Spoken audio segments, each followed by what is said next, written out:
The fortepiano I'm playing in the rehearsals and performance of the Kegelstadt was made by Paul McNulty in Amsterdam in 1987. It's a copy of a Viennese instrument made by Anton Walter in round about 1795, so slightly later than Mozart's own day, although Mozart owned a fortepiano of 5 octaves by Anton Walter, which he bought in 1782 or 1783.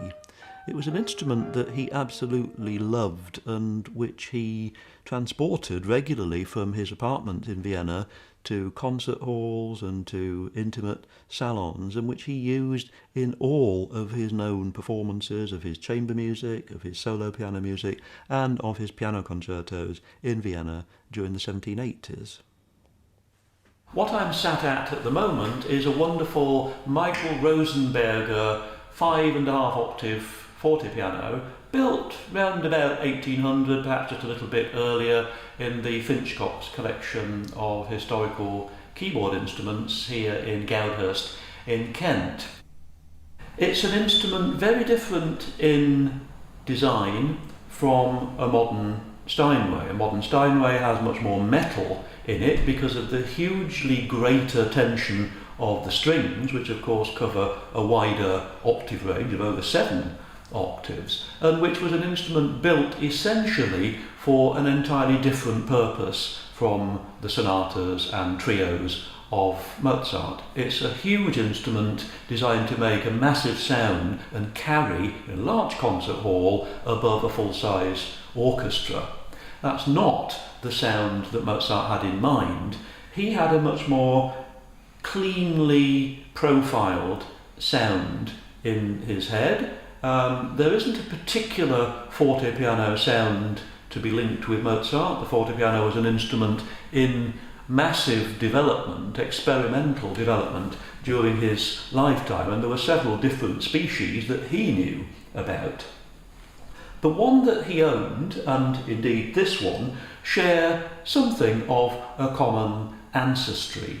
Mozart's was built by the Viennese maker Gabriel Anton Walter, one of whose pupils is thought to have been Michael Rosenberger, the builder of this instrument.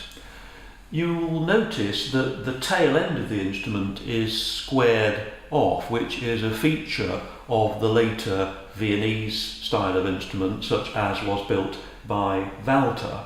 Earlier types, by Stein for instance, of Augsburg, whose pianos Mozart encountered in the late 1770s and which he greatly appreciated, have a double S-shaped bend along the side, and whereas this instrument is double strung from the bass up to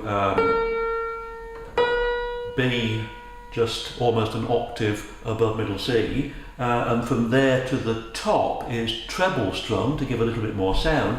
The Stein was typically double strung throughout, but Stein's instruments, as well as Walter's, as well as Rosenberger's, were not standard models. Each of those makers built according to a range of different specifications, whether that's to do with the precise point at which the stringing goes from double to treble, or whether it's to do with the size and shape and coverage of the very tiny hammers inside the instrument which hit the strings, or whether it's to do with the way in which sounds are modulated. On this instrument, for instance, I have a couple of knee levers hidden away under the keyboard, the right one of which, if I press it upwards, brings forwards towards me a row of cloth tongs which intervene between the hammers and the strings and produce a more veiled sound.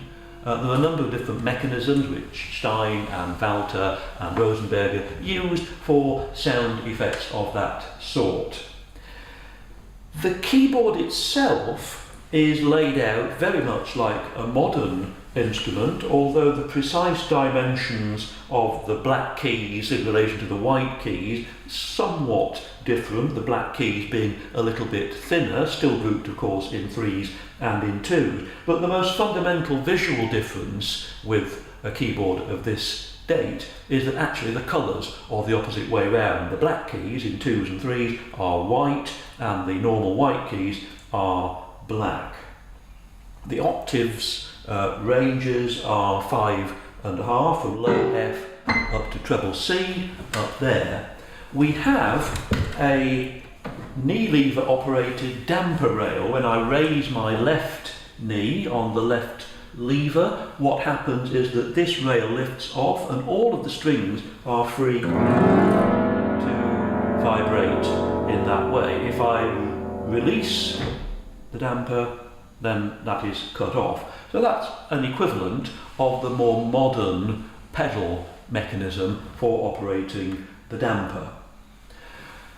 The strings, which I'm looking along the length of at the moment, are very thin compared to the copper overwound strings on a modern Steinway.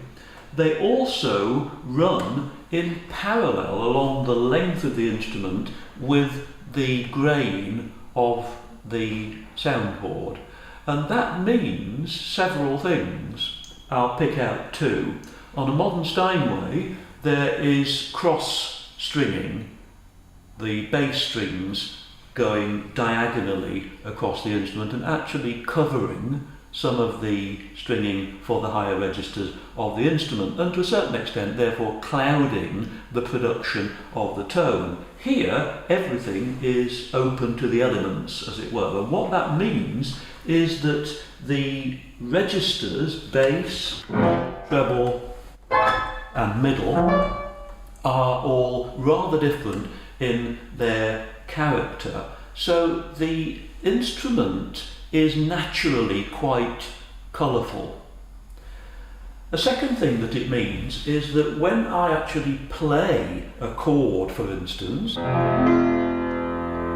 all of the elements of it are crystal clear. The texture is very clear. So if I were to play a standard classical texture which has Alberti bass figures in it,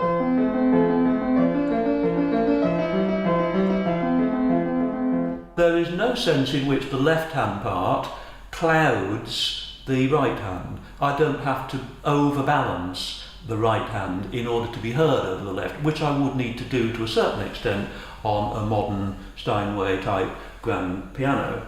And that affects the way that texture is developed by Mozart in writing for the keyboard instrument. He was keenly aware of the aural possibilities of this instrument and wrote his textures in such a way that all of the elements of the polyphony can be clearly heard.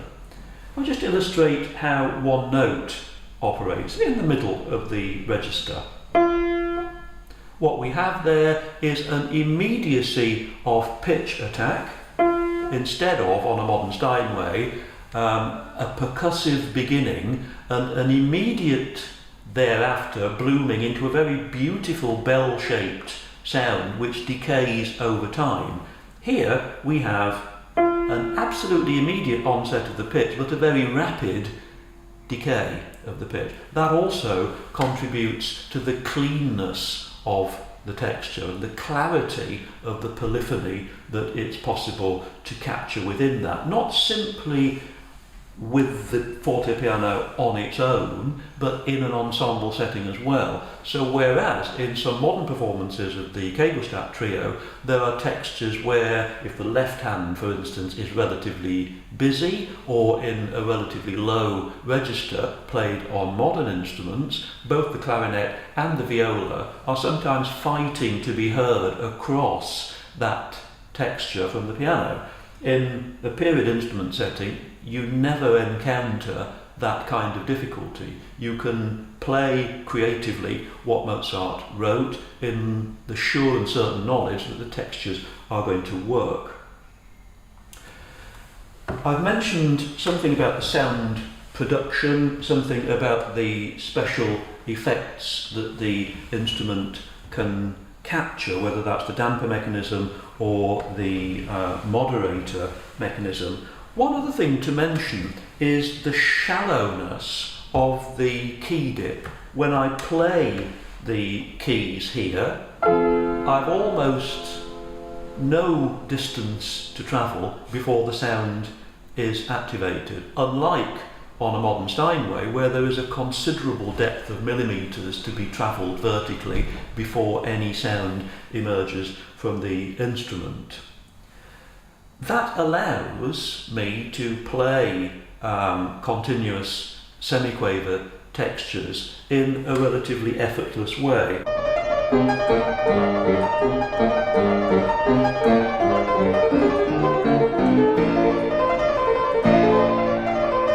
And so on from the last movement of the Kegelstadt.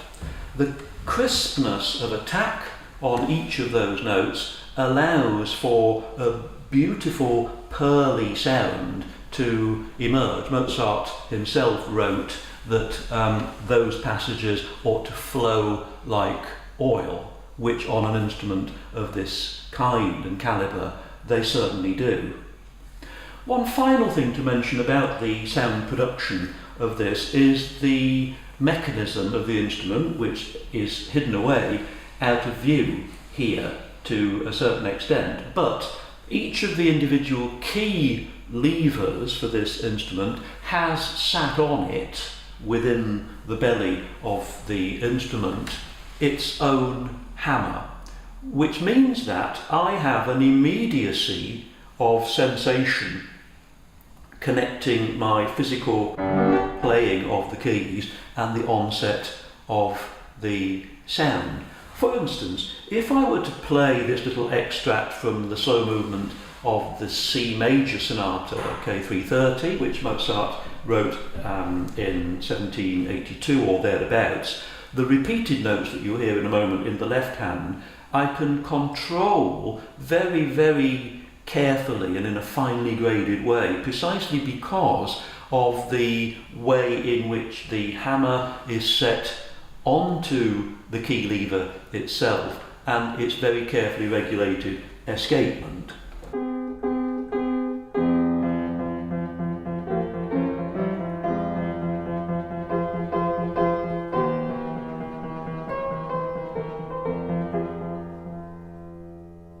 And all of that is a physical or mechanical characteristic which Mozart exploits to great expressive effect. Each time I repercuss one of those notes,